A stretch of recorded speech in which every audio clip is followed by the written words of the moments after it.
Some people run to the wilderness to find themselves. Others run there to disappear completely. Deep in the heart of Alaska's Denali Wilderness, where the nearest neighbor lives 60 miles away and winter can kill you in a dozen different ways, Margaret Holbrook swings her axe with the desperation of a woman who knows her time is running out. For 9 years she's survived in a ramshackle shelter held together by duct tape and stubbornness, but this cabin, this beautiful, solid log cabin, represents her chance to finally stop merely surviving and start living again. Each precise cut, each carefully notched beam is an act of defiance against the ghosts that drove her here. But when the distant growl of a motorcycle engine cuts through the September silence like a chainsaw through prayer, Maggie's blood turns colder than the approaching winter. No one knows she's here. No one should be able to find her. As the black bike emerges from the tree line, its rider's helmet reflecting the dying sunlight like a dark mirror, Maggie realizes that some pasts refuse to stay buried, no matter how deep you dig the grave. Who is this mysterious rider, and why has he tracked her to the edge of the world? Before we jump back in, tell us where you're tuning in from, and if this story touches you, make sure you're subscribed because tomorrow I've saved something extra special for you. The motorcycle's engine dies with a mechanical sigh that seems to echo off the surrounding mountains for eternity. In the sudden silence, Maggie can hear her own heartbeat hammering against her ribs like a caged bird desperate to escape. She stands frozen beside her half-finished cabin, the axe still gripped in her calloused hands, watching as the rider dismounts with fluid, practiced movements. He's tall. She can see that much even with the heavy leather jacket obscuring his frame. Broad shoulders, confident posture, the kind of presence that once would have commanded respect in a hospital corridor. Now it just terrifies her. The helmet turns slowly in her direction, and she catches her own reflection in the dark visor. A wild-haired woman in flannel and work boots, face weathered by 9 harsh winters, looking every bit the hermit she's become. Nothing like the polished surgeon who once wore designer scrubs and had her photo in medical journals. "You're a long way from anywhere," she calls out, surprised by how steady her voice sounds. Her fingers adjust their grip on the axe handle. It's not much of a weapon, but it's what she has. The stranger doesn't respond immediately. Instead, he begins walking toward her with measured steps, his boots crunching on the carpet of fallen leaves that September has painted gold and crimson across the forest floor. Each footfall seems deliberately placed, like he's giving her time to absorb his presence. Maggie's mind races through possibilities. Lost tourist, though no tourist would be riding alone this deep into the wilderness with winter breathing down their necks. Hunter, but it's the wrong season and he's not carrying any gear. Government official, but they would have announced themselves, shown credentials. That leaves the possibility she's been dreading for 9 years. "Dr. Margaret Holbrook," the rider says, his voice muffled by the helmet but clear enough to make her blood freeze. Not Maggie. Not the name she's been using with the few trappers and bush pilots who occasionally cross her path. Her real name. Her old name. The name that was splashed across headlines when everything fell apart. "I think you've got the wrong person," she lies, backing toward the cabin's unfinished doorframe. "Name's Meg Harrison. Been living out here about 5 years now."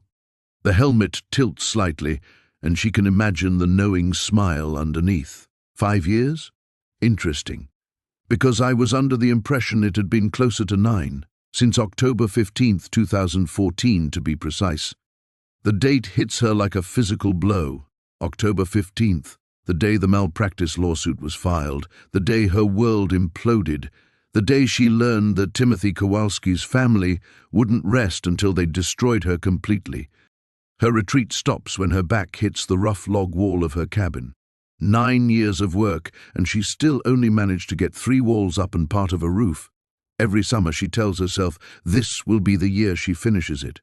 Every winter nearly kills her in that pathetic shelter 50 yards away, a structure that's more tarp and prayer than actual building. What do you want? The question comes out sharper than intended, but fear has a way of stripping away pretense. To talk. He stops about 10 feet away, close enough that she can see the mud splattered on his boots, far enough that she doesn't feel immediately threatened. "You've been running a long time, Doctor. Don't you think it's time to stop?" The axe feels heavier in her hands. She's spent 9 years building the strength to swing it, chopping firewood and hauling logs, surviving on determination and canned goods ordered from a supply catalogue. She could use it if she had to. The woman who once saved lives in an emergency room has learned how to take them if necessary. But something about his posture, relaxed, non-threatening, makes her hesitate. "I'm not running," she says. "I'm living. There's a difference." "Are you?" The helmet turns slightly, taking in the half-finished cabin, the scattered tools, the rough camp setup that screams temporary despite nearly a decade of use. "Because from where I stand, it looks like you've been camping in purgatory, waiting for either salvation or damnation to finally catch up." The observation stings because it's true. Every year she tells herself this is temporary. Every year she plans to move on, maybe head to Canada or Mexico, somewhere warm where the ghosts can't follow. But every year, September arrives and finds her still here, still trying to build something permanent in a place where nothing lasts. "Who are you?" she asks again. Someone who knows the truth about what happened to Timothy Kowalski. The name spoken aloud after all these years nearly brings her to her knees. Timothy, 7 years old, cardiac surgery that should have been routine, a life that should have been saved, a life she failed to save. The rider reaches slowly for his helmet, fingers working the chin strap with deliberate care, and someone who thinks it's time you learned the whole truth. Maggie's grip tightens on the axe as the stranger's fingers pause on his helmet strap. The moment stretches between them like a wire-pulled taut, ready to snap. But then he stops, hands dropping back to his sides. "Not yet," he says, the helmet remaining in place. "First, I want to understand what you've built here, what you think you're protecting." The deflection sends a mixture of relief and frustration through her. 9 years of isolation have made her crave human contact, even as she fears it. Now, faced with someone who knows her past, she finds herself caught between the desperate need to know what he knows and the terror of what that knowledge might cost her. "There's nothing to understand," she says, but her eyes betray her, glancing toward the cabin that represents years of back-breaking labor. 3 walls and a partial roof. It doesn't look like much, but it's everything she has. The stranger follows her gaze, studying the structure with what seems like professional interest. "You're racing against winter. It's not a question. Any fool can see that the first snows are maybe 6 weeks away, and her shelter won't survive another brutal Alaskan winter. The tarp and plywood lean-to that's kept her alive for 9 years is held together more by stubbornness than engineering at this point. Every year's a race against winter up here, she deflects. But this year's different." He takes a step closer, and she raises the axe slightly. He stops, hands visible and empty. "This year you're finally trying to build something that might last." "Why now, Doctor? What changed?" The question hits deeper than she expects. What has changed? Last winter nearly killed her. Not just the cold, but the crushing weight of another year survived rather than lived. She'd spent 3 days snowed in with nothing but her thoughts and a dwindling supply of firewood, and for the first time in 9 years, she'd seriously considered walking into the woods and not coming back. Instead, she'd started planning the cabin. "Maybe I'm just tired of living like an animal," she says. "Or maybe you're tired of living like you're already dead." The words sting because they're true. For 9 years, she's existed in a kind of limbo, not truly living, but not willing to die. Each sunrise has been about survival, not hope. Each sunset, another day, crossed off an endless calendar of penance. But the cabin represents something different. For the first time since Timothy Kowalski died on her operating table, she's been building toward a future instead of just hiding from her past. "You don't know anything about my life," she says. "I know you order supplies under 3 different names from catalogs that ship to a P.O. box in Fairbanks. I know you hike 37 miles through wilderness to pick up those supplies 4 times a year. I know you've been surviving on an average of 1,400 calories a day because you're too paranoid to order enough food to actually thrive. The specificity of his knowledge sends ice through her veins. He's been watching her. For how long? I know you haven't spoken to another human being for more than 5 minutes at a stretch in over 2 years, he continues. The last real conversation you had was with a bush pilot named Eddie Korvac in August of 2021 when his plane had engine trouble and he stayed overnight. She remembers Eddie. Grizzled Vietnam vet who'd spent the evening sharing his flask and telling stories about flying medical supplies into remote villages. She'd almost told him about her past as a surgeon, had felt the words crowding her throat like living things desperate to escape. In the end, she'd said nothing. And I know, the stranger says, his voice gentler now, that you still have nightmares about Timothy, that you wake up some nights convinced you can hear him calling for his mother. The axe nearly slips from her suddenly numb fingers. Those nightmares are her most private torment, the thing that drives her from her bedroll at 3 in the morning to pace the forest like a ghost herself. No one could know about them unless... You've been watching me sleep? The accusation comes out as a whisper. No. Something in his posture shifts, becoming less threatening and more protective. But I know what guilt looks like when it's eating someone alive. I know because I've carried the same weight. You don't know anything about what I carry, don't I? He takes another step closer, and this time she doesn't retreat. You think you're the only one who's been living in exile? The only one who lost everything that night? That night. Not that day when Timothy died, but that night. The distinction sends a chill down her spine because she knows exactly which night he means. The night she learned the real reason Timothy Kowalski died. The night she discovered the truth that drove her into the wilderness. The night she realized the malpractice suit was just the beginning. Who are you? She asks for the 3rd time, but now the question carries a different weight. His hands move to the helmet again, and this time he doesn't stop. The helmet lifts away from his head with a soft whisper of leather and metal, revealing a face that stops Maggie's heart mid-beat. Dark hair streaked with premature silver, deep-set brown eyes, and a jagged scar running from his left temple to his jaw, a scar she remembers creating with her own trembling hands in an operating room 9 years ago. "Hello, Maggie," says Detective James Kowalski, Timothy's uncle, the man who'd stood in that hospital corridor while she delivered the news that would destroy both their worlds. The axe falls from her nerveless fingers, hitting the forest floor with a dull thud that seems to echo through her bones. This isn't possible. James Kowalski is supposed to be dead, killed in a car accident 3 years after Timothy's death, according to the obituary she'd found during one of her rare internet searches in Fairbanks. "You died," she whispers, the words scraping against her throat like broken glass. "I read about it. The accident on Highway 1. They said there wasn't enough left to identify properly." James touches the scar on his face absently. "Yeah, that was the idea. Amazing what a burned-out car and someone else's dental records can accomplish when you know the right people." The implication hits her like a physical blow. He faked his own death. But why? And how has he been watching her all these years without her knowing?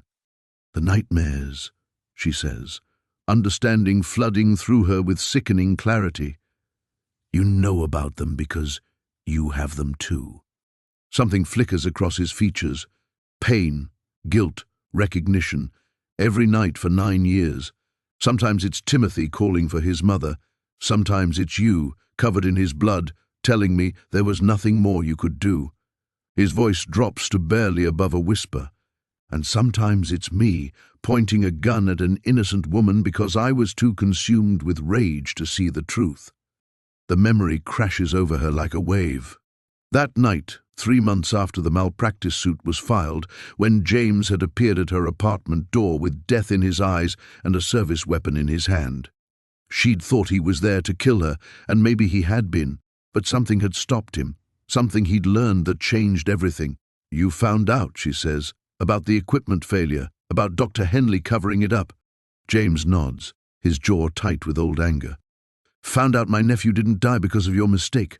Found out he died because Harrison Medical Center was using defective surgical equipment and hiding it to avoid a recall that would have cost them millions. The scar on his face seems to darken. Found out you were the convenient scapegoat for their criminal negligence.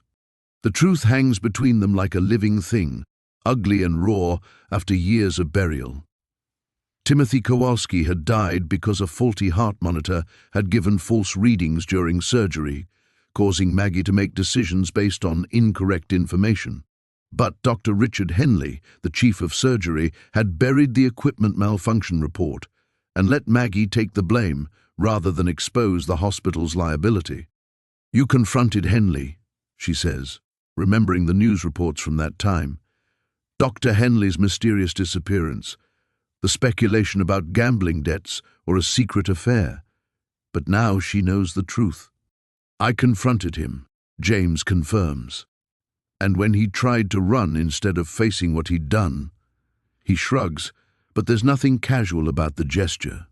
Well, let's just say Dr. Henley won't be ruining any more lives. The words should terrify her, but instead, Maggie feels something she hasn't experienced in 9 years, vindication. Someone else knows she wasn't the monster the newspapers made her out to be. Someone else understands that Timothy's death wasn't her fault. But that realization brings with it a crushing weight of its own. Why didn't you come forward? She asks. You could have cleared my name, told the world the truth. With what proof? James's laugh is bitter. Henley's confession died with him. The equipment had already been destroyed. And by then you'd disappeared into the wilderness like some kind of ghost. His eyes search her face. I've been looking for you for 6 years, Maggie. Every lead went cold. Every trail ended in nothing. Until now. Until now. He glances at her half-finished cabin, then back at her face. You're building something permanent. After 9 years of running, you're finally trying to stay somewhere. That means you're ready to stop hiding. I'm not hiding, she protests, but the words sound hollow even to her own ears. Aren't you? James takes another step closer, and this time she doesn't flinch, because it looks to me like you've been living in purgatory, punishing yourself for sins that were never yours to begin with. The choice crystallizes before her, like ice forming on still water.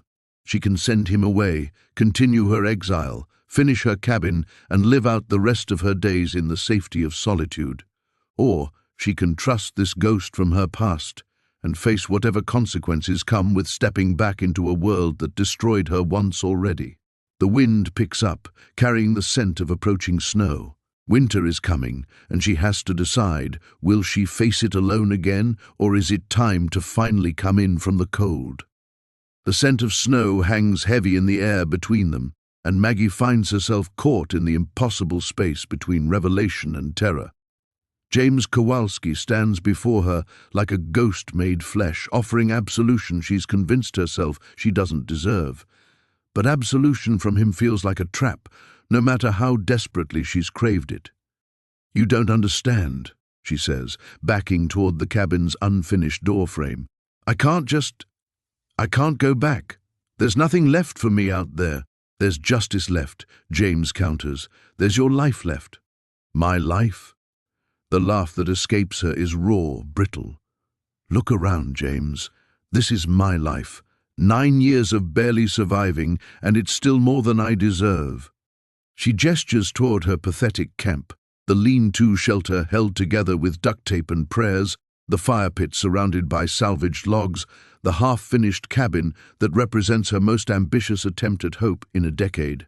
It looks like the camp of someone playing at wilderness survival, not someone who's actually managed to claw out an existence in one of the most unforgiving places on earth. Timothy died because I trusted the equipment, she continues, the words cutting her throat like swallowed glass. I made the call to continue surgery based on those readings. Whatever Henley covered up, whatever the hospital did, I still held the scalpel. I still made the decision that killed him, based on false information. Based on information I should have questioned. The words explode out of her with 9 years of suppressed fury. I was the surgeon, James. The attending. It was my responsibility to know, to double-check, to be superhuman? His voice cuts through her self-recrimination like a blade. To somehow intuit that your hospital was lying to you, that the equipment you'd trusted for hundreds of surgeries was defective? Maggie wraps her arms around herself, suddenly cold despite the late afternoon sun. The rational part of her mind knows he's right. But rationality is a luxury she gave up the day Timothy's family's lawyer painted her as a reckless butcher who'd gambled with a child's life for her own ego. You don't know what it was like, she whispers. The trial, the newspapers. They called me Dr. Death, James. They said I was arrogant, careless. They said I cut corners to get to my dinner reservations. The memory of those headlines still has the power to drop her to her knees, not just the professional destruction, but the personal dismantling that followed. Her husband David, who couldn't handle the scrutiny and accusations. Her colleagues, who distanced themselves like malpractice was contagious. Her own parents, who suggested maybe it would be better if she took some time away until things died down. I know what they said. James's voice is gentle now, almost tender. I helped them say it. The admission hits her like a physical blow. She'd known he was part of the family's crusade for justice, but hearing him acknowledge his role in her destruction makes her stomach lurch. I was consumed with grief, he continues, with rage. I needed someone to blame for Timothy's death, and you were the target they gave me. His hand moves unconsciously to the scar on his face, the scar from the night everything changed. I helped destroy an innocent woman because I was too blinded by pain to see the truth. Then why should I trust you now? The question comes out sharper than she intends. How do I know this isn't just another trap? Another way to hurt me? The doubt that's been growing since he first revealed his identity now flowers into full paranoia. This could all be an elaborate setup. Maybe the Kowalski family isn't satisfied with just driving her into exile. Maybe they want her to confess to something worse, to give them grounds for criminal charges. Or maybe, and this thought chills her more than the approaching winter, maybe her isolation has finally driven her completely mad. Maybe she's standing in the forest talking to a hallucination, finally succumbing to the madness that's been stalking her for 9 years.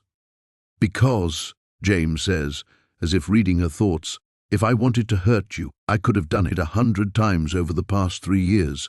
I know where you cache your food supplies. I know which trails you take to Fairbanks. I know you're completely defenseless out here. 3 years. He's been watching her for 3 years, close enough to know her routines, her vulnerabilities, her complete isolation. The knowledge should terrify her, but instead it raises a different question. If you've known where I was for 3 years, why approach me now? James glances at the half-finished cabin, then back at her face. Because this is the first time you've built something meant to last. The first time you've acted like you might want a future instead of just an ending. The observation cuts too close to the truth. This cabin represents something she's been afraid to name. Hope. The possibility that she might deserve to survive, even thrive. But hope is dangerous. Hope makes you vulnerable. Hope can be taken away. What if I'm not ready? She whispers. What if I can't handle learning the truth or facing the world again? What if I'm too broken to be fixed?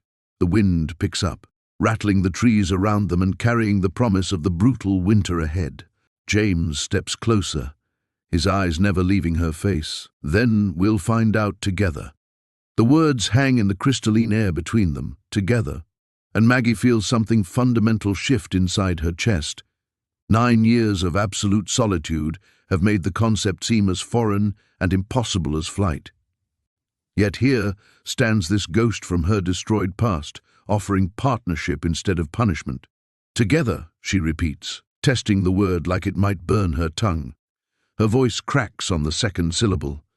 James nods, and she sees something in his scarred face that mirrors her own desperate hunger for redemption. I know what it's like to carry guilt that eats you alive from the inside. to wake up every morning wishing you could trade places with the dead. The admission creates a crack in the wall she's built around herself. She looks at this man who helped destroy her, who then discovered the truth too late to save either of them from years of self-imposed exile. They're both refugees from the same tragedy, both casualties of the same cover-up. "If we do this," she says slowly, the words feeling like stones pulled from deep water, "there's no guarantee we'll find anything, no guarantee anyone will believe us. Henley's dead, the equipment's gone. It's been 9 years." "I know."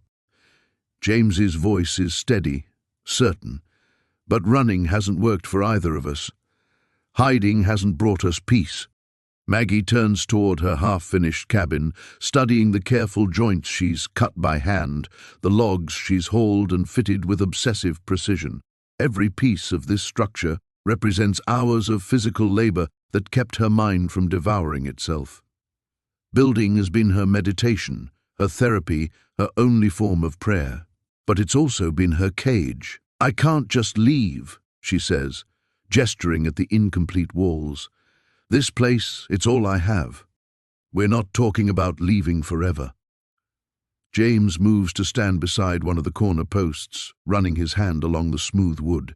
"This is beautiful work, Maggie. Solid, built to last." He meets her eyes. "But you can't hide in here forever, no matter how perfect you make it." The truth of his words settles in her bones like winter cold. She's been telling herself this cabin represents moving forward, but really it's just a more permanent form of running away, a beautiful prison she's building with her own hands. "What exactly are you proposing?" she asks. "I have contacts, people who helped me disappear, who might be willing to help us investigate what really happened." James pulls out what looks like a satellite phone from his jacket. Technology's come a long way in 9 years. Things that seemed impossible to prove back then might be possible now. Maggie stares at the device like it's a snake. 9 years without meaningful human contact, and he's offering her a direct line back to the world that destroyed her. The irony isn't lost on her.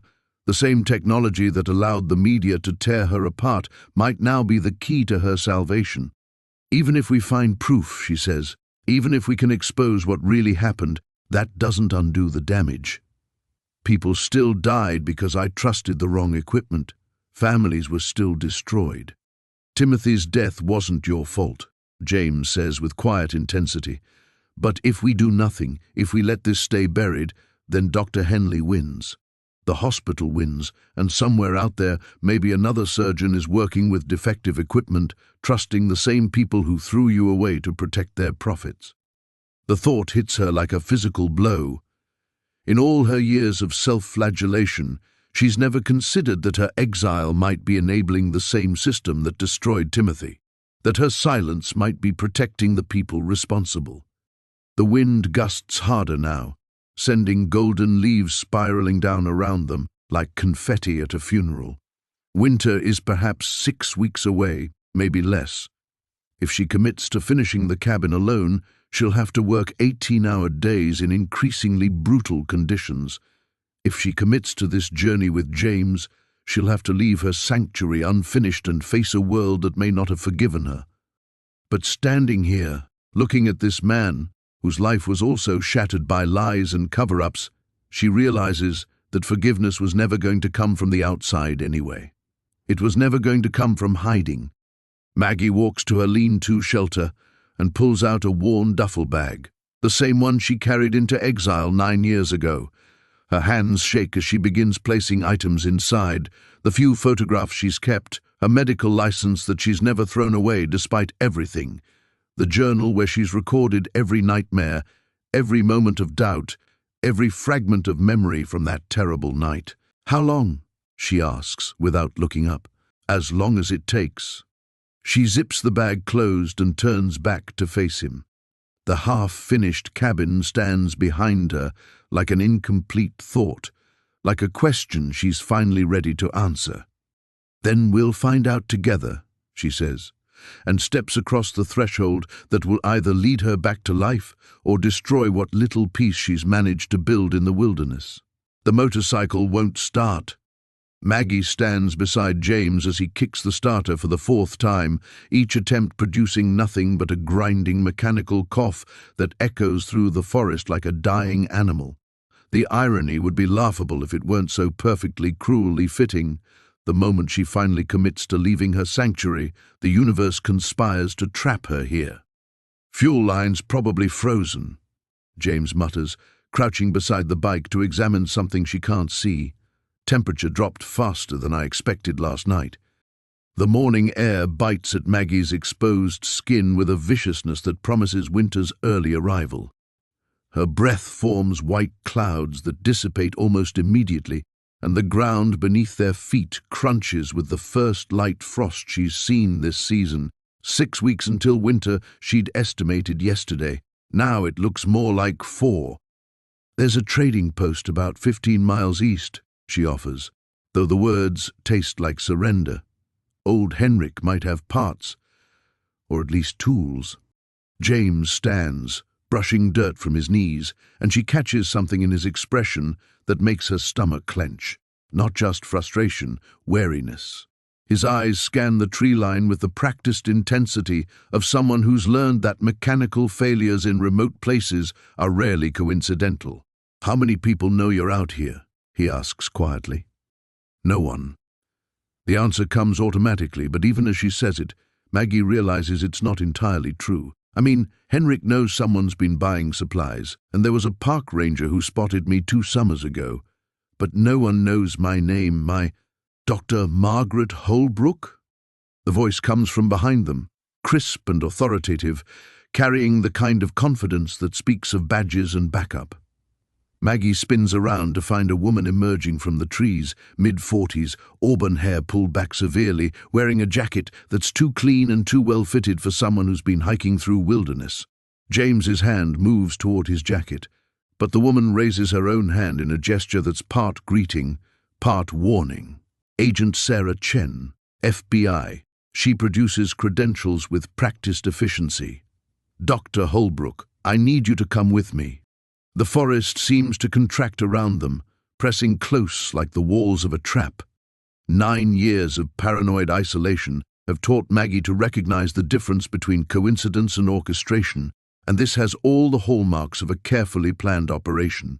The motorcycle failure, the remote location, the federal agent who somehow found her in thousands of square miles of Alaskan wilderness. "How did you find me?" Maggie asks. Though she's already calculating distances to her various emergency caches, escape routes through terrain too rough for pursuit. "You've been under surveillance for the past 18 months, Agent Chen says matter-of-factly, ever since certain parties became interested in reopening the Kowalski case. The words hit Maggie like a physical blow. 18 months. That means they've been watching her even before she started building the cabin. Every trip to town, every supply run, every moment she thought she was invisible. The violation feels almost worse than the original accusations. "What parties?" James's voice carries a dangerous edge. "Who's reopening the case?"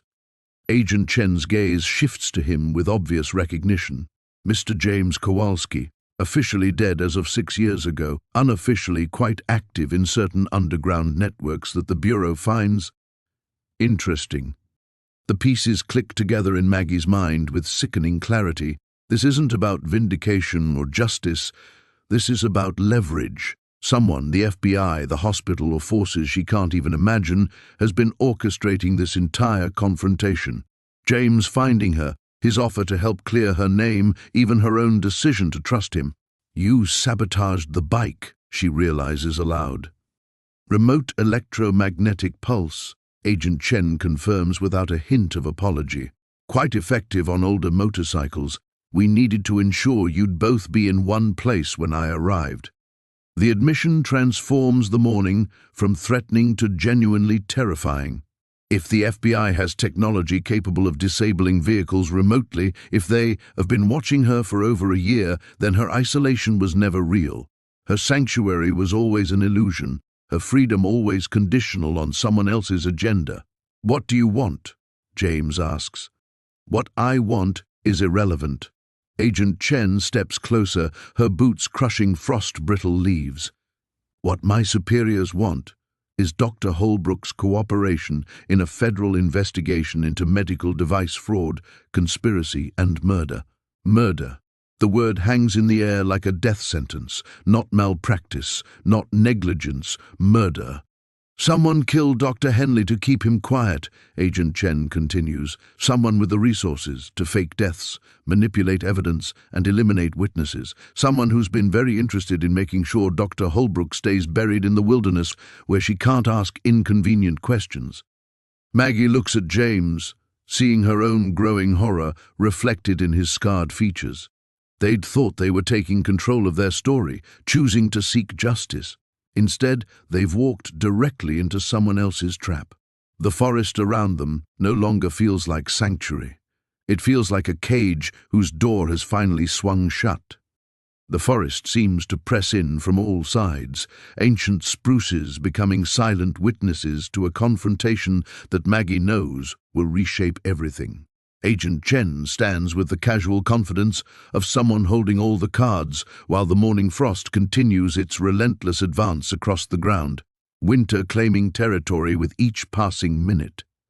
Dr. Henley was murdered, Maggie repeats slowly, her medical mind automatically cataloguing impossibilities. But I saw the obituary. Heart attack in his sleep 6 months after the trial. Digitalis overdose masquerading as cardiac arrest. Agent Chen replies with clinical detachment. Quite elegant, actually. Difficult to detect unless you're specifically looking for it, and who investigates the death of a man with documented heart problems. James moves closer to Maggie, a gesture that doesn't go unnoticed by the federal agent. How long have you known? We've suspected for 3 years, confirmed it 8 months ago when we finally got court orders to exhume the body. Chen's eyes never leave their faces, watching for tells, reactions, anything that might indicate guilt or complicity. Henley left insurance, records, documents, even audio recordings hidden in a safety deposit box with instructions to open it if anything happened to him. The revelation sends Maggie's thoughts spinning. If Henley documented the conspiracy, if he knew his life was in danger, then the cover-up was even more extensive than she'd imagined. But it also means her exile has been based on incomplete information. She's been carrying guilt for a crime that goes far beyond what she understood. What kind of records? She asks. Communications with medical device manufacturers, financial transfers, evidence that the cardiac monitors in your OR that night weren't just defective, they were deliberately sabotaged to produce false readings. Agent Chen pulls out a tablet, swipes to an image. This is a photograph Henley took of the circuit board inside monitor unit 7. See these micro-soldering marks? Someone modified the sensor inputs. Maggie stares at the screen, her trained eye immediately recognizing the sophisticated nature of the tampering. This wasn't a manufacturing defect or simple equipment failure. This was precision sabotage requiring electronic expertise and intimate knowledge of the hospital's equipment. Someone murdered Timothy, she whispers, deliberately. They murdered a 12-year-old boy. The weight of this realization threatens to buckle her knees. 9 years of believing she was responsible for a tragic accident, and now she's learning it was premeditated murder. Timothy Kowalski was killed not by surgical error, but by someone who needed his death to look like malpractice. But why? James's voice carries the same anguish that's tearing through Maggie. Why kill a child? Because Timothy wasn't the target, Agent Chen says quietly. You were, Dr. Holbrook. Someone needed you discredited, destroyed, driven from the medical profession. Timothy's death was just the weapon they used to accomplish it. The forest floor seems to tilt beneath Maggie's feet. She grabs a nearby tree trunk for support, bark rough against her palm, trying to process the magnitude of what she's hearing. Someone orchestrated a child's murder specifically to destroy her career. But why? What could she have possibly known or done to warrant such elaborate revenge? I need to sit down, she manages. Unfortunately, we don't have time for processing, Agent Chen replies, checking her watch. My presence here has triggered certain protocols.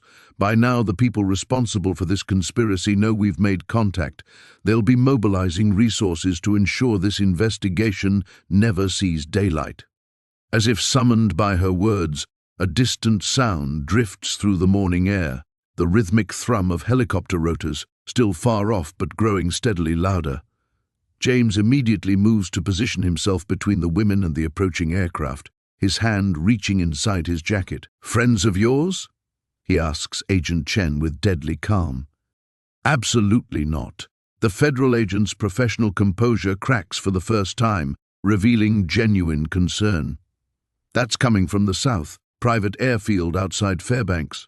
No federal agency operates from that location." The helicopter sound grows louder, closer, and Maggie realizes with crystalline clarity that her years of hiding are over. Whatever forces have been orchestrating this conspiracy, they've finally decided she's too dangerous to leave alive. The isolation that's been her protection has now become her trap. No witnesses, no help, no escape routes except on foot through wilderness that's already beginning its transformation into winter killing ground. "How far to your emergency cache?" James asks urgently. 3 miles northeast, she responds automatically, her survival instincts overriding shock. "But it's just food and basic medical supplies, nothing that would help against—" She gestures at the sky where the helicopter sound continues to intensify. Agent Chen pockets her tablet and checks her sidearm with practiced efficiency. "Dr. Holbrook, I need you to understand something. 9 years ago, someone murdered a child to destroy your life. Now they're coming to finish what they started. The only way you survive this morning is if you're willing to fight for answers instead of running from them." The helicopter crests the ridgeline, black against the morning sky, and Maggie Holbrook faces the moment she's been unconsciously preparing for through 9 winters of exile. Fight or flight, truth or death. The choice, finally, is hers to make. The helicopter descends like a mechanical vulture, its rotor wash sending dead leaves spiraling in violent eddies around them. Maggie's medical training kicks in with surgical precision, elevated heart rate, hyperventilation, adrenaline flooding her system. The same physiological responses she once managed in operating rooms now threaten to overwhelm her completely. "Move!" Agent Chen shouts over the growing thunder of rotors. "Into the trees!" But Maggie finds herself frozen, staring up at the black aircraft as it settles into a clearing 50 yards away. 9 years of isolation have prepared her for bears, winter storms, equipment failures, not armed confrontation. Her hands shake as the helicopter's engines wind down, replaced by an ominous silence that feels like held breath. "Maggie!" James grabs her arm, pulling her toward the tree line. "We have to go now!"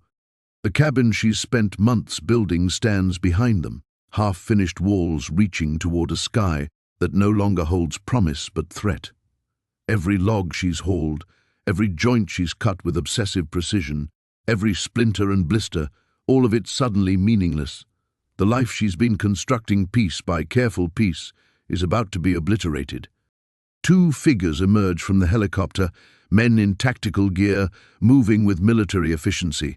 One carries what looks like a rifle, the other some kind of electronic device that sweeps back and forth like he's tracking a signal. Hunting equipment. They're not here to arrest her, they're here to erase her. "Dr. Margaret Holbrook," the voice carries across the clearing with amplified authority. "Step out where we can see you. You're wanted for questioning in connection with terrorist activities." Terrorist activities. The absurdity would be laughable if it weren't so terrifyingly effective. In the post-9/11 world, those words justify almost anything: indefinite detention, extraordinary rendition, disappearance without trial. Someone has weaponized the legal system against her just as efficiently as they once weaponized a cardiac monitor. "This way," Agent Chen whispers, leading them deeper into the forest. "There's an old game trail that leads to—" The crack of a rifle shot splits the morning air, bark exploding from a tree inches from Maggie's head. Warning shot or poor aim, the message is clear. They're not interested in taking prisoners. Terror floods Maggie's system like ice water in her veins. Her legs nearly buckle as primal fear overrides 9 years of hard-won survival instincts. This is her greatest nightmare realized. Not death itself, but dying before the truth can be told. Disappearing into the wilderness like she never existed, leaving Timothy's murder unsolved and his real killers free to destroy other lives. Keep moving! James positions himself between her and the pursuing gunman, his own weapon now drawn. Don't look! But she does look back. Can't help herself. The cabin stands in the clearing like an abandoned dream, its unfinished walls stark against the sky. She realizes with crushing clarity that she's been building more than shelter. She's been building hope, the belief that she could create something permanent, something that would outlast the guilt and exile. Now that hope lies exposed and vulnerable, soon to be searched, catalogued, and destroyed by people who see her as nothing more than a loose end to be tied off. Another shot rings out, closer this time. Agent Chen curses and doubles their pace, leading them along what Maggie now recognizes as an old trapper's path, worn into the forest floor by generations of boots. Her own feet know this terrain intimately after 9 years of exploration, but fear makes her clumsy. She stumbles over roots that should be familiar, catches her jacket on branches she normally navigates with unconscious ease. The cache, she gasps, pointing northeast through the trees. It's fortified. Steel box buried under deadfall. They won't find it easily. Good, Agent Chen replies without slowing. We need somewhere defensible to regroup and make contact with my backup team. The mention of backup provides a thin thread of hope, but Maggie knows the mathematics of wilderness pursuit. These men have helicopter, mobility, and military equipment. Even if federal reinforcements are coming, they're hours away at minimum. The forest that's been her sanctuary for 9 years has become a hunting ground, and she's the prey. Behind them, she can hear voices coordinating, the systematic approach of people trained to track humans through difficult terrain. They're not rushing, not panicking. They have time and resources on their side. This is routine work for them, the elimination of inconvenient witnesses, the cleanup of loose ends. James suddenly stops, holding up his hand for silence. Through the trees ahead, Maggie can see a glint of metal, her emergency cache exactly where she left it 3 months ago. But something's wrong. The camouflage has been disturbed. Branches she carefully arranged lie scattered across the forest floor. They've been here, she whispers, her last hope crumbling. They found it already. The trap is complete. No escape routes, no supplies, no sanctuary. Everything she's built, everything she's hidden, everything she's prepared, all of it compromised. The ordeal she's unconsciously been preparing for through 9 winters of exile has finally begun, and she's about to discover if survival has made her strong enough to face the forces that destroyed her life. The dark moment. The steel cache box lies open like a violated grave, its contents scattered across the forest floor in deliberate disarray. Medical supplies trampled into the dirt, emergency food rations torn open and emptied, her precious radio equipment smashed beyond repair. 9 years of careful preparation, methodically building redundant safety nets throughout the wilderness, and they've found everything. How? Maggie stares at the destruction, her voice barely a whisper. I was so careful. Triple redundancy, GPS coordinates memorized, never the same pattern twice. Agent Chen kneels beside the ruined cache, examining the metal box with professional interest. Satellite surveillance. They've been mapping your movement patterns for 18 months, remember? Every supply run, every maintenance check, they know this forest better than you do now. The violation cuts deeper than physical assault. This isn't just about her emergency supplies. It's about the systematic dismantling of her entire existence. They've been inside her life, watching her every precaution, learning her desperate attempts at security, only to strip them away when convenient. James moves to higher ground, scanning for pursuit through the trees.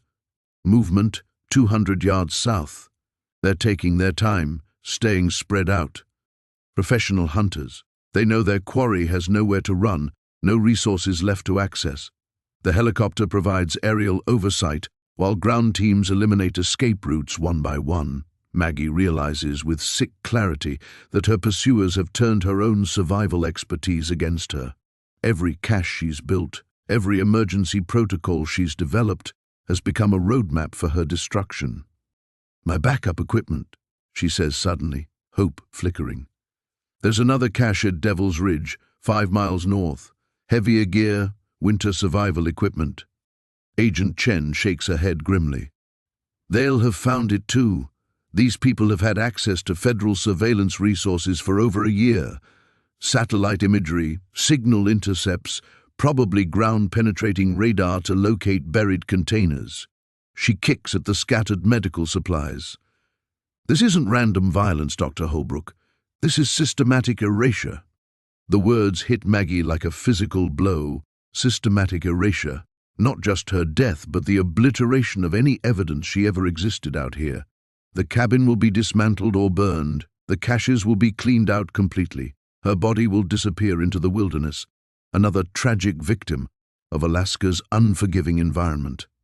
Behind them, the voices of their pursuers grow closer. Calm, coordinated, unstressed. They're not even trying to be stealthy now. Why would they? Their quarry is cornered, desperate, running on foot through terrain they've had months to study and prepare for. "Dr. Holbrook!" The amplified voice drifts through the trees again. "You're only making this more difficult for yourself. We just want to talk." The lie is so brazen, it's almost insulting. Maggie has seen enough trauma cases to recognize the aftermath of people who just want to talk with assault rifles and tactical gear. But worse than the deception is the casual certainty in that voice, the absolute confidence that she's already beaten.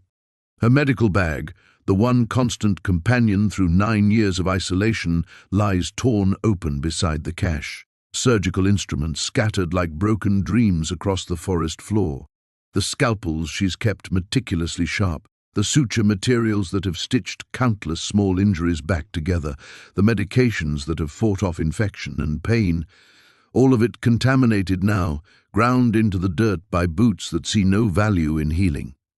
"I can't do this," she whispers, sinking to her knees beside the ruined supplies. "I'm not a soldier. I'm not a spy. I'm just a doctor who made a mistake."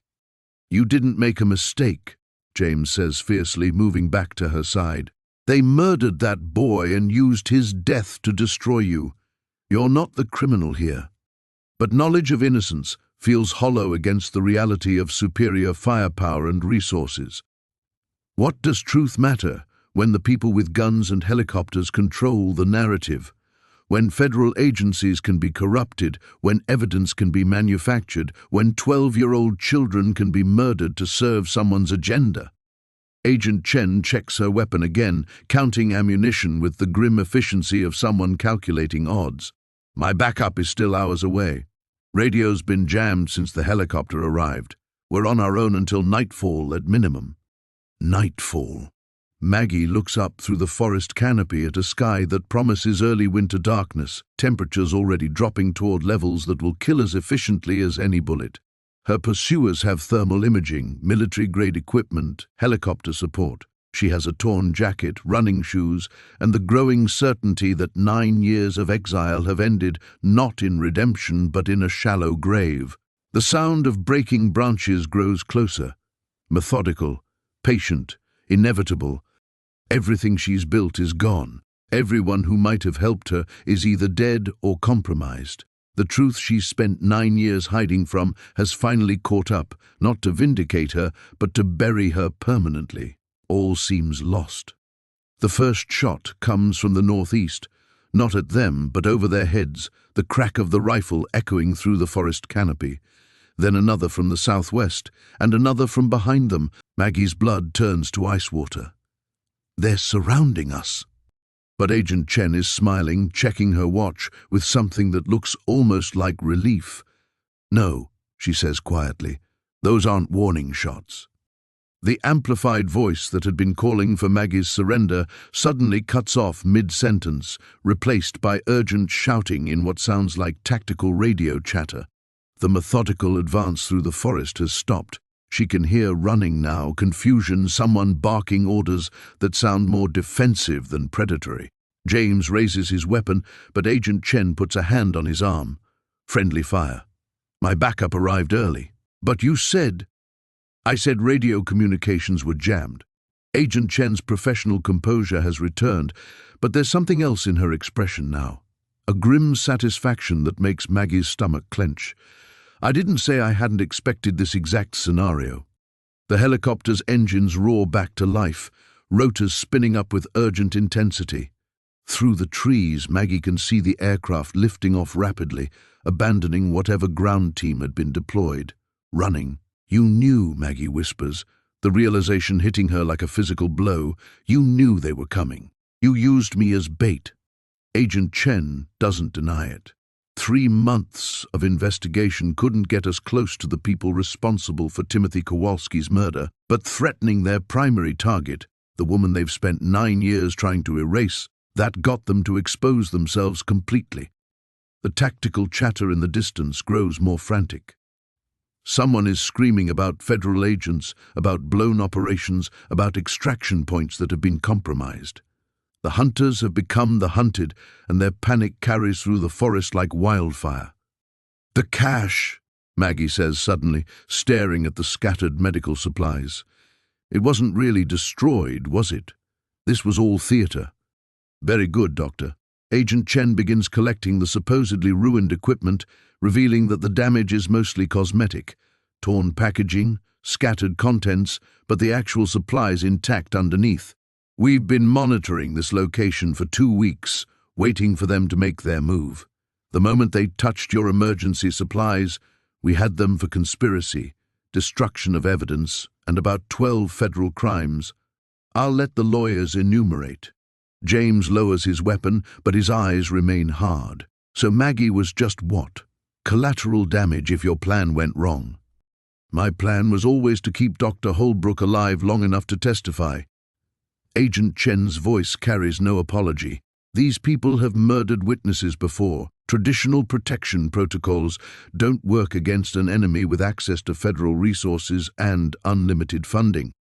The sound of the helicopter fades to the north, leaving behind an eerie quiet that feels nothing like the peaceful silence Maggie has grown accustomed to over 9 years of isolation. This is the silence of aftermath, of secrets finally dragged into daylight, of a carefully orchestrated deception reaching its conclusion. Who are they? Maggie asks, though part of her already knows the answer will change everything. Who wanted me destroyed badly enough to murder a child? Agent Chen pulls out her tablet again, but this time the image on screen isn't circuit boards or medical records. It's a corporate logo, sleek, modern, instantly recognizable to anyone who's worked in American healthcare over the past decade. Meridian Biosystems, she says quietly. They manufacture 60% of the cardiac monitoring equipment used in American hospitals. 9 years ago, they were about to face the largest product liability lawsuit in medical device history. Over 300 deaths linked to systematic flaws in their sensor technology. Maggie stares at the logo, memories flooding back with devastating clarity. She'd been preparing to testify in that lawsuit. Her expertise in cardiac surgery, combined with detailed documentation of equipment failures she'd witnessed over several years, would have provided the linchpin testimony prosecutors needed. Timothy's death wasn't random, she whispers. They needed me discredited before I could testify. A murdered child, a destroyed doctor, a malpractice case that dominated headlines for 6 months. Agent Chen's voice carries cold fury, the perfect distraction from a corporate conspiracy that would have cost them billions in damages and criminal liability. The forest around them suddenly feels different. Not like the sanctuary it's been for 9 years, but like a crime scene. The trees that sheltered her, the streams that sustained her, the very ground beneath her feet, all of it transformed by the knowledge that her exile wasn't escape, but evidence. Her survival wasn't redemption, but defiance of people who needed her dead to protect their secrets. In the distance, she can hear new voices, professional, coordinated, but different from the hunters who'd been pursuing them. Federal agents, she realizes. The real ones, finally moving in to collect whatever remains of a conspiracy that has just collapsed under the weight of its own ambition. Everything she believed about her guilt, her responsibility, her need for exile, all of it built on lies that someone murdered a child to maintain. The silence stretches between them like a held breath, broken only by the distant voices of federal agents securing the perimeter. Maggie remains frozen beside the cache, staring at the Meridian Biosystems logo on Agent Chen's tablet as if it might transform into something less devastating. Timothy Kowalski was 12 years old, she says finally, her voice steady despite the tremor in her hands. They killed a 12-year-old boy to protect their profit margins, and they destroyed your life to cover their tracks. Agent Chen closes the tablet with deliberate care. Dr. Holbrook, I need you to understand something. The testimony you were prepared to give 9 years ago, we still need it. The case was never officially closed, just buried under bureaucratic delays and legal maneuvering. With what we've uncovered, and with your expertise as a witness, we can finally hold them accountable. For 9 years, Maggie has lived with the weight of believing she killed that child through incompetence, through arrogance, through the 1,000 small failures that haunt every surgeon's nightmares. The guilt has been her constant companion through brutal winters and endless isolation, the voice that whispered she deserved exile, deserved suffering, deserved to disappear into the wilderness until nothing remained. Now that weight is lifting, and what rushes in to fill the space isn't relief. It's rage. They let me believe it was my fault. The words emerge with surgical precision, each one carefully extracted like a splinter that's been festering for years. 9 winters, 9 years of thinking I was a monster who let ego override patient care. They murdered a child and then convinced me I was the one who killed him. James moves closer, his presence solid and reassuring in a world that has just fundamentally shifted beneath her feet. Maggie, you survived this. You survived because some part of you knew it wasn't right. Otherwise, you would have given up years ago. The observation hits with unexpected force. He's right. She has survived, not just physically but psychologically, despite the crushing guilt, despite the isolation, despite winters that should have killed her. She's endured, more than endured. She's built caches, maintained equipment, even started constructing a permanent shelter. The actions of someone who, deep down, still believed she deserved to live. My medical training, she says suddenly, turning to Agent Chen. Everything I documented about the equipment failures, my surgical experience with Meridian devices, it's still relevant? More than relevant, essential. Agent Chen's expression carries something Maggie hasn't seen directed at her in 9 years, professional respect. The corporate executives we arrested this morning have been covering up systemic defects in cardiac monitoring technology that's currently installed in hospitals nationwide.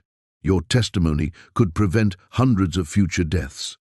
The magnitude of it crashes over her like an avalanche.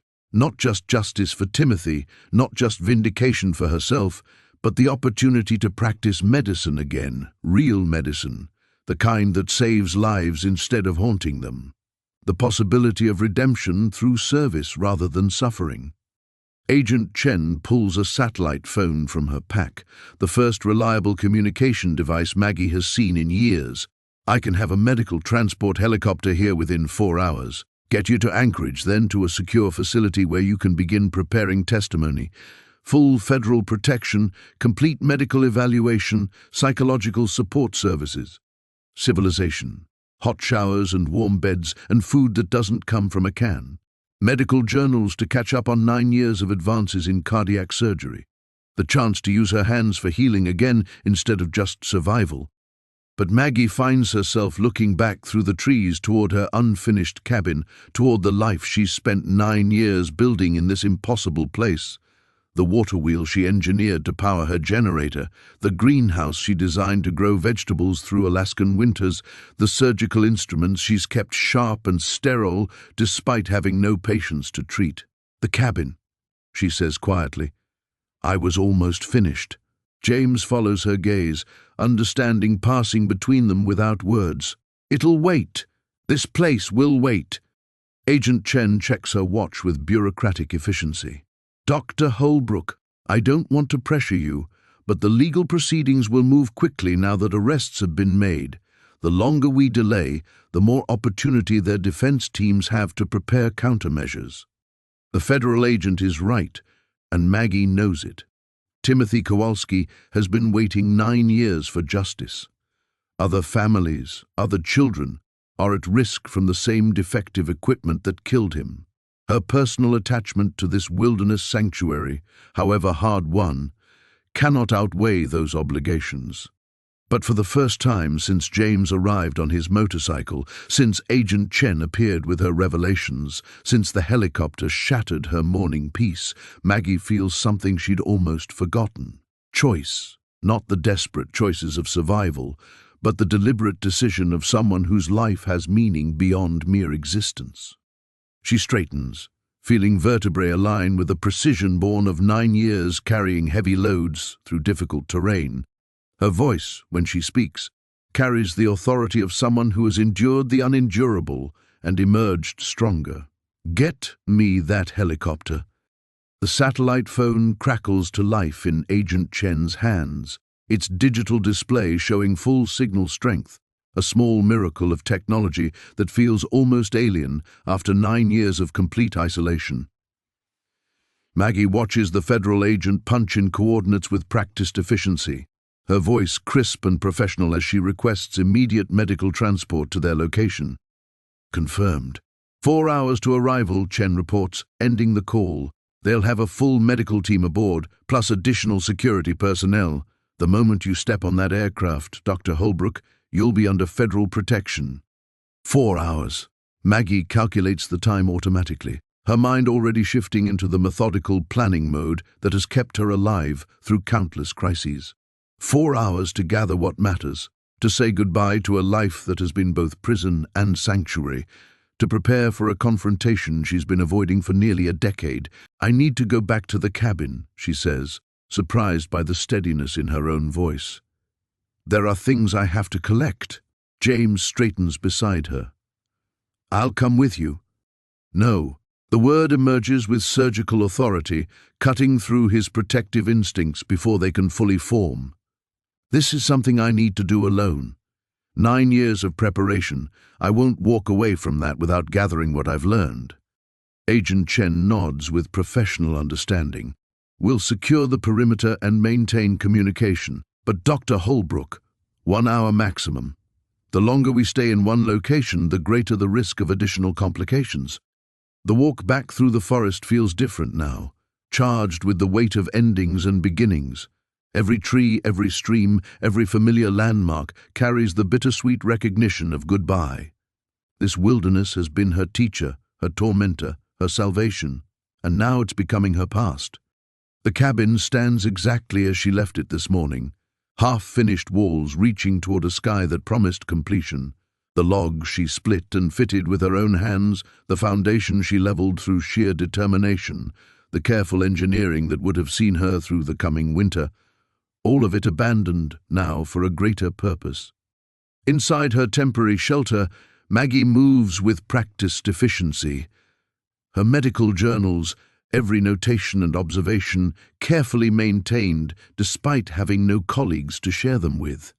The detailed records of equipment failures she witnessed during her surgical career, preserved with the obsessive care of someone who suspected they might someday matter again. Timothy Kowalski's file, the one piece of her former life she couldn't bear to destroy, pages of surgical notes, equipment readings, the clinical documentation that now feels less like evidence of failure than proof of institutional murder. She packs the surgical instruments with particular care, each tool wrapped and secured with the precision of someone who understands their true value. These hands have saved lives, have performed miracles of healing, have maintained their skill even in exile. They're ready to work again. But it's the personal items that give her pause. The photograph of her former life, back when she believed in hospitals and colleagues, and the basic goodness of the medical establishment. The wedding ring she removed 9 years ago, not from anger, but from the recognition that the woman who wore it no longer existed.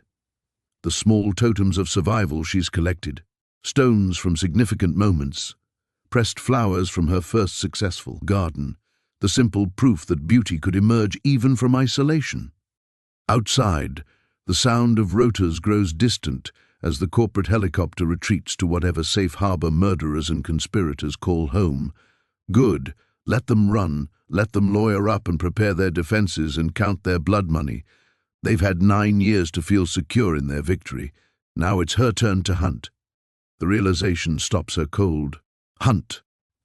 When did she start thinking like a predator instead of a healer? When did justice begin to feel like vengeance?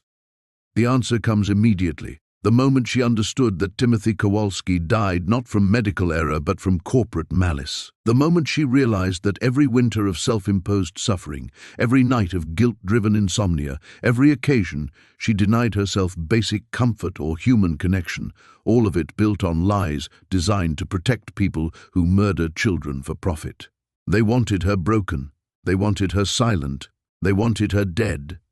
Instead, they created someone who has learned to survive anything, who has maintained surgical skills in isolation, who has spent 9 years developing the kind of focused determination that only emerges from facing the absolute worst and refusing to surrender.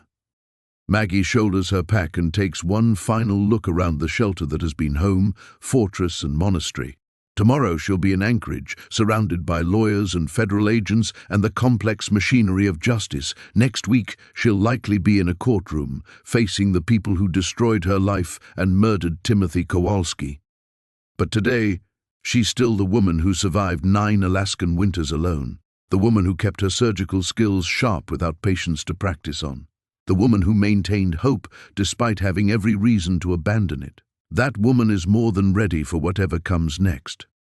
The helicopter appears as a distant speck against the overcast sky, its rotors cutting through the morning air with mechanical precision. Maggie stands at the edge of her clearing, pack secured across her shoulders, watching her rescue approach with a mixture of anticipation and dread.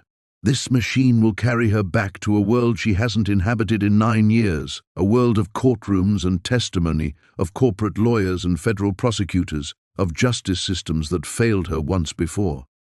Agent Chen checks her watch, then speaks into her radio with clipped efficiency. Transport inbound. Prepare for immediate departure. She turns to Maggie with an expression that might be sympathy. Once you board that aircraft, there's no turning back. The moment Meridian's legal team discovers you're alive and cooperating, they'll deploy every resource they have to discredit your testimony. Let them try. Maggie's voice carries 9 years of accumulated strength. I spent 9 winters believing I was a failed doctor hiding from her mistakes. Now I know I'm a material witness to corporate murder. That changes everything. The helicopter grows larger, its approach stirring the trees around the clearing. James moves closer, his presence steady despite the chaos of rotor wash and federal agents preparing for extraction.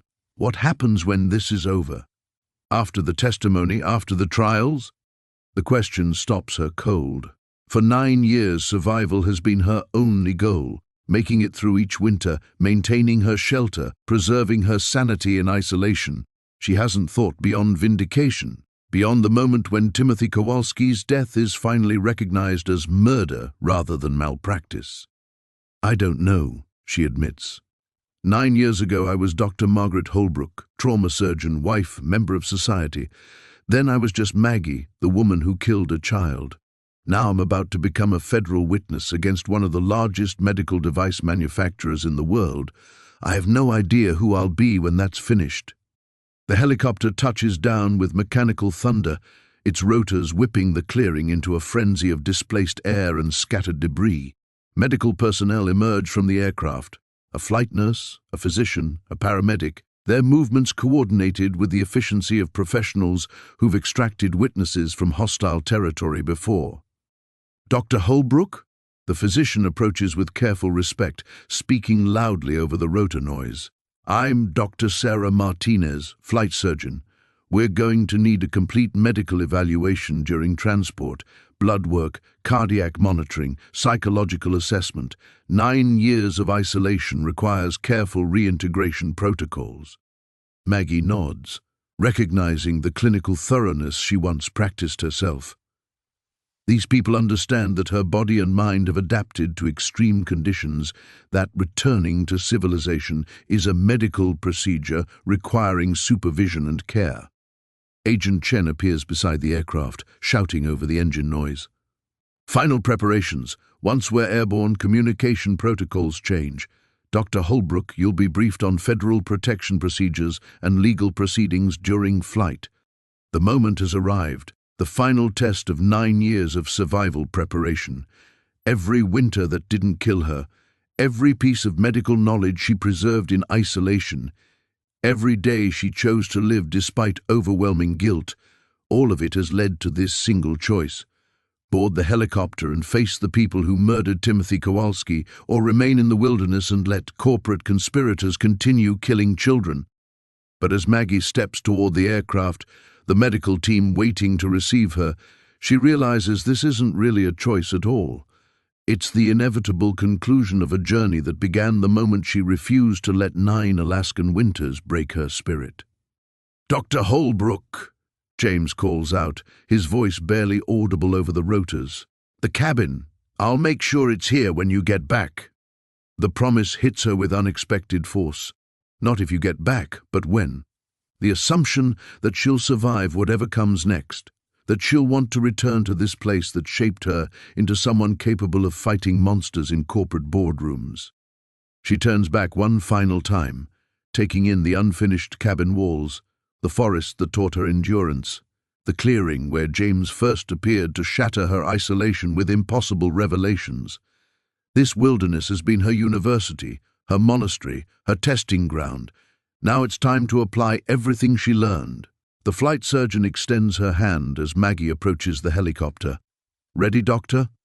Maggie accepts the assistance, feeling her boots leave the ground that has supported her through the impossible.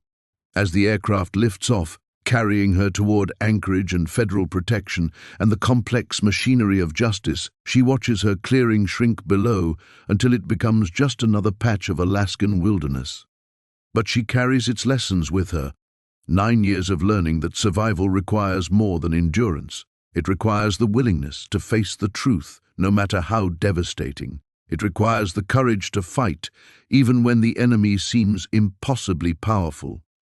Timothy Kowalski has waited 9 years for justice.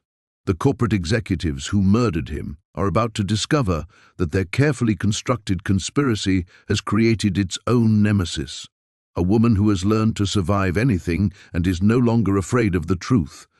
The federal courthouse in Anchorage rises like a monument to justice against the grey October sky, its granite walls promising order in a world that has shown Maggie nothing but chaos for 9 years. She stands on the courthouse steps, surrounded by federal agents whose presence feels both protective and suffocating, watching black sedans discharge teams of corporate lawyers in $1,000 suits. They move with the coordinated precision of a military operation, briefcases and phones and the absolute confidence of people who have never lost a battle that mattered. "That's him," Agent Chen murmurs, nodding toward a silver-haired man emerging from the lead vehicle. "Richard Pemberton, Meridian's chief legal counsel. He's destroyed more whistleblowers than any corporate attorney in the country." Maggie studies her enemy through eyes that have learned to assess threats across impossible distances. Pemberton moves like a predator, calculated steps, scanning movements, the subtle positioning that claims territory before the battle begins. 9 years ago, this man would have terrified her. 9 years ago, she was Dr. Margaret Holbrook, respected surgeon, someone who believed in systems and institutions and the basic fairness of legal proceedings. Now she's the woman who survived alone in the Alaskan wilderness, who maintained surgical precision while splitting firewood and gutting fish, who faced down starvation, hypothermia, and the crushing weight of isolation without breaking. Richard Pemberton has no idea what he's about to confront. "Dr. Holbrook." The voice cuts through the morning air like a blade through silence. Pemberton has approached with predatory directness, his legal team flanking him in a formation designed to intimidate. I'm Richard Pemberton, representing Meridian Medical Systems. I understand you've made some rather serious allegations regarding events from nearly a decade ago.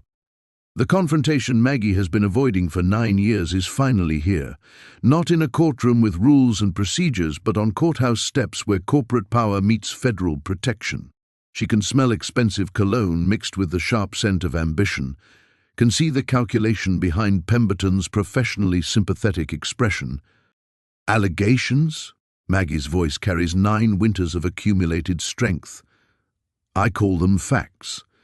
Timothy Kowalski died because your company manufactured defective cardiac monitors and covered up the failures to protect your stock price. Pemberton's smile never wavers, but something predatory flickers behind his eyes. Dr. Holbrook, you were found liable for medical malpractice in that case. The court determined that your surgical errors, not our equipment, caused that tragic death. Are you now claiming that multiple judges, medical experts, and your own hospital administration were wrong?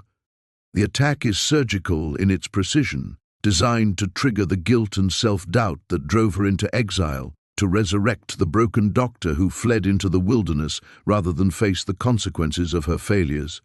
For a moment, Maggie feels the familiar weight of 9 years' worth of sleepless nights and self-recrimination. Then she remembers Agent Chen's evidence files. The corporate emails discussing known equipment failures, the sealed settlements with other families whose children died from identical monitor malfunctions, the systematic campaign to blame doctors rather than acknowledge design flaws.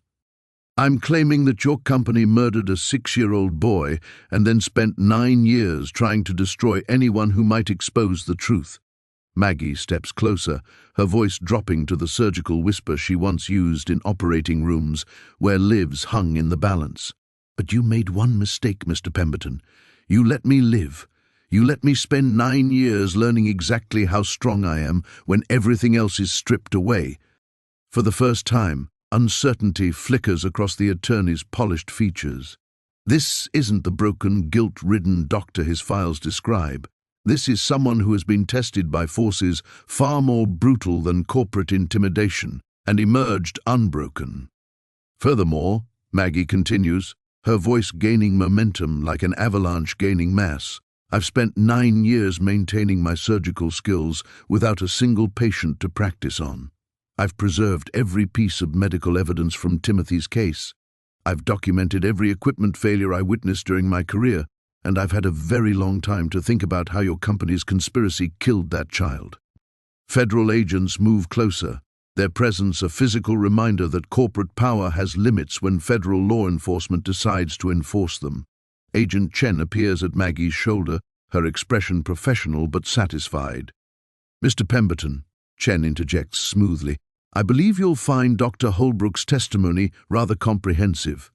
9 years is a long time to prepare a case, especially when the witness has had nothing else to think about. The corporate attorney's composure cracks visibly. Whatever intelligence his team gathered about Margaret Holbrook, whatever psychological profile they constructed about the broken doctor hiding in the Alaskan wilderness, none of it prepared them for this confrontation. This conversation is over, Pemberton snaps, signaling his team toward the courthouse entrance. We'll see you inside, Doctor. But as the corporate lawyers retreat, Maggie realizes she's no longer afraid. 9 winters of survival have taught her the difference between real threats and manufactured intimidation. Timothy Kowalski deserves justice, and she finally has the strength to deliver it. The real battle is just beginning. The courthouse doors close behind them with the finality of a coffin lid, sealing Maggie into a world of marble floors and fluorescent lights that feel alien after 9 years under open sky. The federal building's climate-controlled air tastes sterile against her tongue, lacking the sharp clarity of wilderness wind that has sustained her through isolation. Each step toward the courtroom echoes with artificial precision, a mechanical rhythm that stands in stark contrast to the organic sounds of survival she's learned to trust. Agent Chen guides her through security checkpoints and procedural briefings, but Maggie's attention fixes on the witness preparation room, where her testimony will be refined into legal ammunition. The space feels like a surgical suite, sterile, controlled, designed for precision work where mistakes carry devastating consequences. Federal prosecutors arrange evidence files with the same methodical care she once used to organize surgical instruments, each document positioned for maximum impact. Dr. Holbrook, the lead prosecutor, begins, spreading Timothy Kowalski's medical records across the conference table like autopsy findings. Your testimony will establish the timeline of equipment failures that Meridian concealed. But we need you to understand what this will cost. The word hangs in the air like a diagnosis of terminal illness. Cost. 9 years ago, she thought the price of Timothy's death was her medical career, her marriage, her place in civilized society. She was wrong. The real cost is only beginning to reveal itself. The moment you take that witness stand, your life changes permanently. The prosecutor continues with clinical directness. Corporate retaliation doesn't end when the trial concludes. Meridian has unlimited resources for character assassination, professional sabotage, personal destruction. They'll spend decades ensuring you never practice medicine again, never find peace, never escape the consequences of testifying. Maggie studies the photographs of Timothy Kowalski, a 6-year-old boy with dark eyes and a gap-toothed smile, frozen forever in images taken before Meridian's defective monitor failed during his surgery.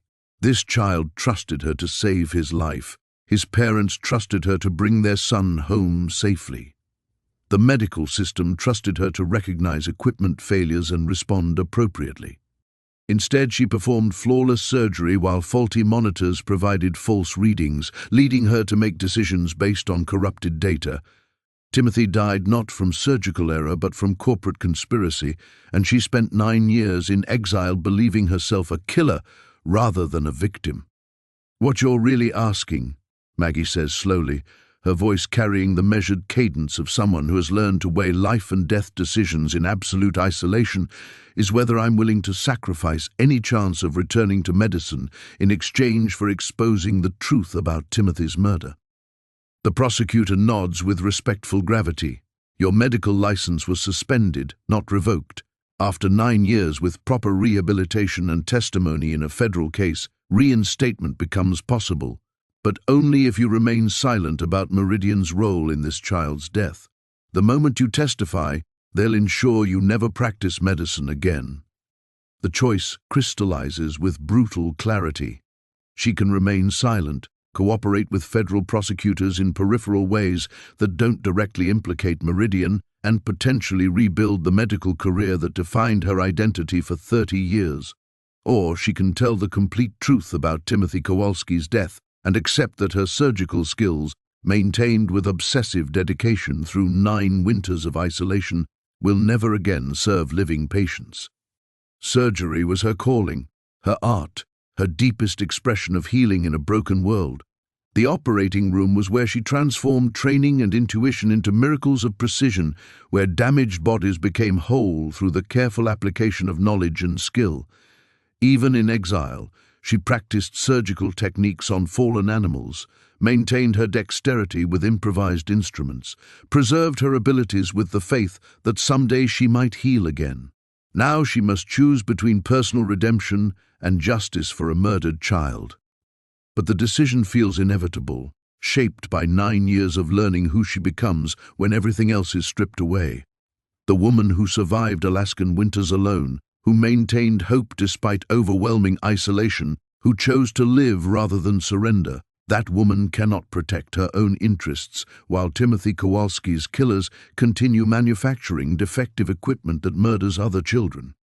I spent 9 years believing I killed Timothy Kowalski, Maggie says, her voice steady despite the magnitude of what she's sacrificing.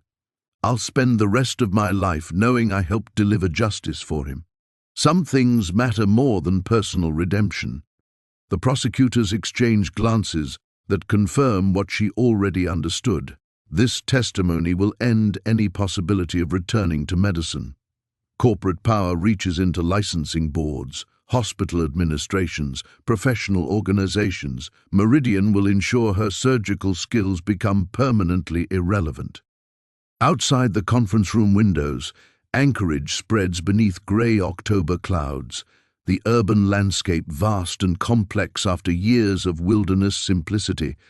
Somewhere in that maze of buildings and streets, Richard Pemberton's legal team is preparing their own strategies, marshalling corporate resources to destroy her credibility and silence her forever. But they still don't understand who they're fighting. The broken doctor they destroyed 9 years ago no longer exists. In her place stands someone who has learned that survival requires accepting devastating losses in service of greater purposes.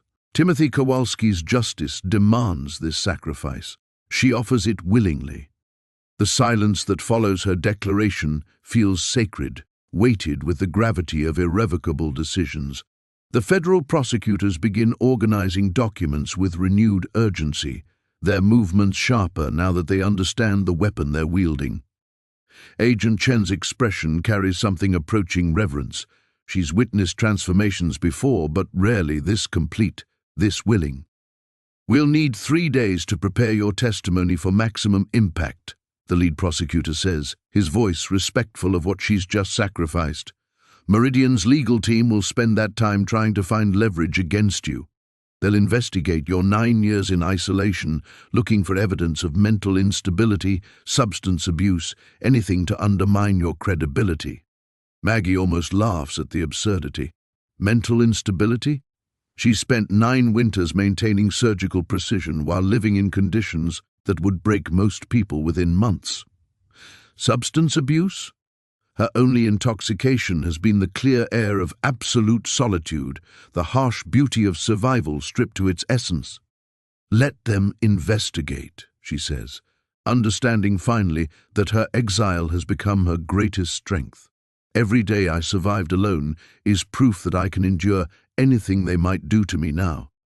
The afternoon dissolves into procedural briefings and strategic planning, but Maggie's mind drifts repeatedly to James, somewhere in the city navigating his own complex relationship with justice and family obligation.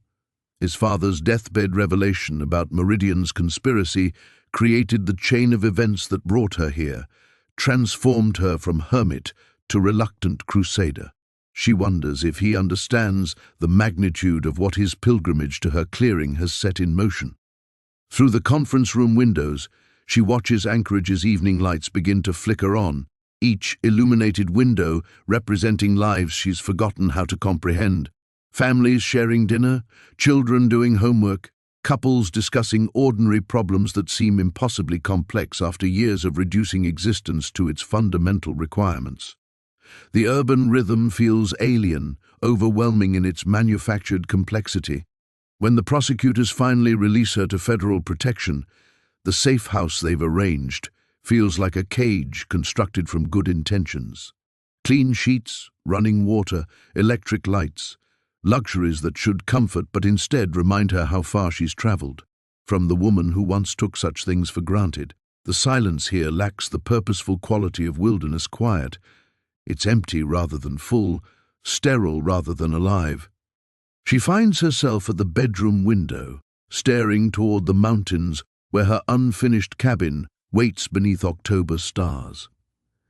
James promised to protect it, to ensure it remains when she returns. The assumption embedded in that promise, that she will return, that survival extends beyond this testimony, feels like faith in a future she can't yet imagine. The phone rings with mechanical insistence, federal agents announcing a call from someone who's passed their security screening. James's voice comes through the digital connection, carrying exhaustion and something approaching wonder. "My father died believing he'd helped murder a child," he says without preamble, his words heavy with inherited guilt. "I've spent 3 days in Anchorage watching lawyers prepare to destroy you for telling the truth he couldn't face. This isn't justice, Maggie. This is corporate terrorism." She understands his frustration, recognizes the helpless rage of someone confronting systems designed to protect power rather than truth.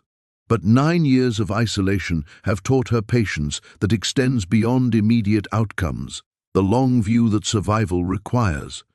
"Justice isn't about what happens to me," she replies, her voice carrying hard-earned wisdom. "It's about ensuring Timothy Kowalski's death finally means something. Your father's guilt dies with him, but that boy's life can still save other children if we prevent Meridian from covering up more equipment failures." The silence that follows carries the weight of generational trauma beginning to transform into purpose. James inherited his father's guilt, but not his cowardice, carried the truth across impossible distances to find the one person capable of wielding it effectively. "The cabin's foundation is solid," he finally says, shifting to practical matters that ground them both. "I've weatherproofed what we completed and secured the materials against snow. When you're ready to finish it, everything will be waiting." When, not if, the same assumption that has sustained her through the decision to testify, the faith that she will survive whatever Meridian's retaliation brings and find her way back to the clearing that shaped her into someone capable of this fight. After the call ends, Maggie sits in the safe house's artificial quiet and feels the last remnants of the frightened, guilt-ridden doctor she once was finally dissolve completely. Tomorrow she will enter a courtroom and speak truth that will destroy her medical career forever. Corporate lawyers will spend years trying to break her spirit and silence her voice. They will fail. 9 Alaskan winters have taught her the difference between survival and surrender, between justice and personal comfort. Timothy Kowalski has waited 9 years for someone strong enough to fight for him. That wait is finally over. The courtroom's verdict echoes through marble corridors with the finality of Avalanche: guilty on all counts, conspiracy to commit fraud, criminal negligence resulting in death, systematic cover-up of product defects that killed 17 children across 9 years. Meridian Corporation's stock price collapses before the judge finishes reading the sentence. Richard Pemberton's team files appeals that will fail, their corporate machinery finally broken against the simple truth of Timothy Kowalski's preventable death. Maggie emerges from the federal building to Anchorage's November wind, her testimony complete, her purpose fulfilled. Television cameras capture her descent down courthouse steps, but the woman they document bears little resemblance to the broken doctor who fled civilization 9 years ago. This figure moves with the unhurried precision of someone who has learned to waste neither motion nor energy, her eyes scanning the urban landscape with the systematic awareness that survival demands. The media wants statements, explanations, human interest angles about the hermit surgeon who brought down a medical device empire. Federal marshals escort her through the gauntlet of reporters, but their questions feel irrelevant, addressed to someone who no longer exists. They're seeking the old Margaret Holbrook, the successful trauma surgeon destroyed by malpractice accusations. They cannot comprehend the person those accusations forged through fire and isolation. Agent Chen drives her to the airport through streets clogged with early winter traffic, the urban rhythm overwhelming, after courtroom sterility and safe-house confinement. The federal protection extends indefinitely, Chen explains, her voice carrying professional concern. Meridian's bankruptcy won't eliminate the personal vendettas. Some of their executives will spend decades blaming you for their downfall. But Maggie barely hears the warning. Through the vehicle's windows, she watches Anchorage's sprawl give way to wilderness, sees the mountains where her unfinished cabin waits beneath snow that arrived during the trial's final week. 3 weeks in the civilized world has felt like 3 years, each day of artificial light and climate control, stretching her patience beyond breaking points. The small charter plane carries her north through weather that would have terrified the surgeon she once was. Now she watches storm clouds with professional interest, calculating wind patterns and visibility windows with skills learned through necessity rather than training. The pilot, a weathered bush aviator who knows better than to ask unnecessary questions, navigates by instruments and intuition through conditions that ground commercial flights. When her clearing appears below, outlined in fresh snow that transforms familiar landmarks into something approaching art. Maggie feels a recognition deeper than homecoming. This place shaped her into someone capable of courtroom battles and corporate confrontations, taught her the difference between survival and surrender. The unfinished cabin sits exactly as James promised, materials protected and foundation solid beneath winter's early arrival. But it's the figure emerging from the tree line that stops her breath completely. James rises from beside a smokeless fire, his movements carrying the careful efficiency of someone who has learned her lessons about wilderness survival. 3 weeks alone in the clearing have transformed him as profoundly as 9 years transformed her, stripped away urban softness to reveal capabilities he never knew he possessed. "I thought you might not come back," he says simply, his voice rough with cold and something deeper. "I thought civilization might reclaim you." Maggie steps from the plane into air so clean it burns her lungs, each breath a reminder of what she chose over medical redemption and professional restoration. The pilot unloads her minimal possessions, federal case files, legal documents, evidence of Timothy Kowalski's justice finally delivered, then disappears into grey sky without ceremony. "This is what's real," she replies, gesturing toward the clearing that encompasses everything she needs for survival and purpose. Everything else was just noise. They work together in comfortable silence, transferring supplies to the cabin site where James has spent 3 weeks preparing for winter that now arrives with genuine urgency. His movements mirror hers with precision that speaks to careful observation and dedicated practice. He's learned to read weather patterns, to judge wind direction, to calculate thermal efficiency with the methodical care that the clearing demands. When evening settles around them like familiar clothing, they sit beside the fire that will sustain them through the night, 2 people who have traveled impossible distances to find themselves exactly where they belong. The silence between them carries no weight of words unspoken. It's full rather than empty, purposeful rather than awkward. Timothy Kowalski's parents sent a letter, James says eventually, producing an envelope from his jacket with the reverence due sacred objects. "They wanted you to know that 17 other families are filing wrongful death suits now that the truth is public. Your testimony will save children who haven't been born yet." Maggie reads their words by firelight, simple gratitude for justice delayed, but finally delivered. These parents understand what her sacrifice accomplished, recognize the weight of choosing truth over personal restoration. Their son's death finally means something beyond corporate profits and legal maneuvering. Above them, stars emerge with the crystalline clarity that only true wilderness provides. Tomorrow, they'll continue building the cabin that represents permanence rather than mere survival. But tonight, in the silence that shaped them both, they rest in the knowledge that some journeys end exactly where they began, the new beginning. Spring arrives with the gradual insistence of all Alaskan seasons, snow retreating by degrees to reveal earth that has waited months to breathe again. Maggie stands in the doorway of the completed cabin, watching James split kindling with the methodical rhythm he's perfected through their shared winter. The structure around her represents more than shelter. Each log bears the mark of hands that learned cooperation through necessity, every joint sealed against wind that no longer holds the power to kill. The cabin's interior speaks of lives rebuilt rather than simply sustained.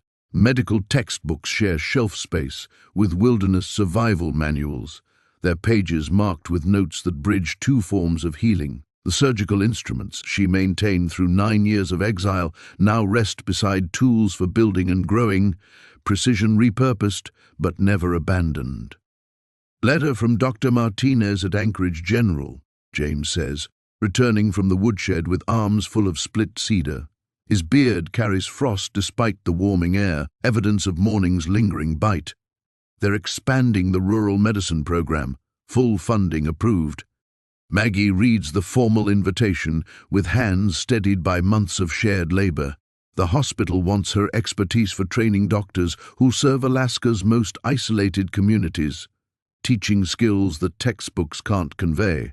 How to perform surgery by generator light, how to stabilize trauma patients during hours-long transports, how to make life-or-death decisions without consultants or second opinions. They understand that her exile taught lessons more valuable than any residency. It would mean teaching in Anchorage 2 weeks each month, she says, testing how the possibility feels against the rhythm they've established, leaving here regularly. James pauses in stacking wood, considers her words with the careful attention he brings to all significant decisions. Their relationship has developed like the cabin itself, built gradually, each element tested against harsh conditions before the next is added. They've learned to discuss the future as collaborators, rather than lovers rushing toward predetermined outcomes. The program serves villages like where I grew up, he replies eventually. Places where doctors arrive by bush plane if they come at all. Your knowledge could reach patients you'll never meet, save lives in clearings like this one. She understands what he's offering. Permission to transform their sanctuary into a base rather than a retreat, to use isolation as strength for engaging with the world rather than hiding from it. The woman who fled civilization 9 years ago needed absolute solitude to rebuild herself.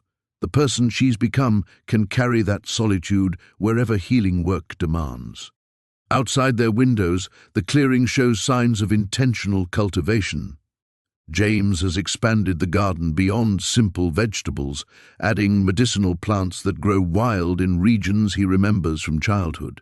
Echinacea and willow bark, wild ginger and Labrador tea, herbs that could supplement antibiotics when supply flights can't reach isolated patients. They're planning for a future that combines her medical knowledge with his understanding of traditional healing, creating resources that serve their community's deepest needs. The radio crackles with weather reports that sound like poetry after months of silence. Spring breakup will soon make the access road impassable for weeks, cutting them off from mechanized civilization just as completely as winter did. But this isolation no longer feels like exile. It's chosen solitude that strengthens rather than diminishes, preparation for service rather than escape from responsibility. Timothy's Foundation approved our proposal, James adds, producing another letter from their daily mail delivery. Luxury that bush pilot Mac Grath provides when weather permits. Full funding for the mobile clinic program. We can outfit an aircraft for emergency surgical response to villages throughout the region. Maggie reviews the Foundation documents with growing amazement. Timothy Kowalski's death, which once represented her greatest failure, has become the source of resources that will save hundreds of other children. His parents channeled lawsuit settlements into medical programs serving Alaska's most vulnerable populations, understanding that their son's justice means preventing similar tragedies rather than simply punishing those responsible. The irony strikes her as profound rather than bitter. 9 years ago, she fled to Alaska believing herself a killer. Now she's planning to dedicate her remaining career to serving the state's most isolated residents, using skills preserved through exile to reach patients that conventional medicine abandons. As evening approaches, they maintain the ritual that has anchored their days through winter's depths and spring's renewal. Fire built with wood they cut themselves. Dinner prepared from vegetables they grew. Conversation that moves between practical planning and philosophical reflection without self-consciousness. The silence between them has deepened into something approaching telepathy, shared understanding that requires few words. Above the clearing, stars emerge with familiar clarity, but their message has transformed. Once they witnessed her solitude and survival against impossible odds. Now they illuminate a future that honors both the hermit she became and the healer she was always meant to be. Tomorrow they'll begin outfitting the mobile clinic, installing surgical equipment in aircraft that will carry emergency medicine to communities scattered across thousands of square miles. But tonight, in the cabin that sheltered their transformation from broken individuals into purposeful partners, they rest in the knowledge that some journeys end where they began, only deeper, stronger, and infinitely more meaningful. The wind carries promise rather than threat, spring's gentle suggestion of growth and renewal. Margaret Holbrook, hermit surgeon, has finally come home.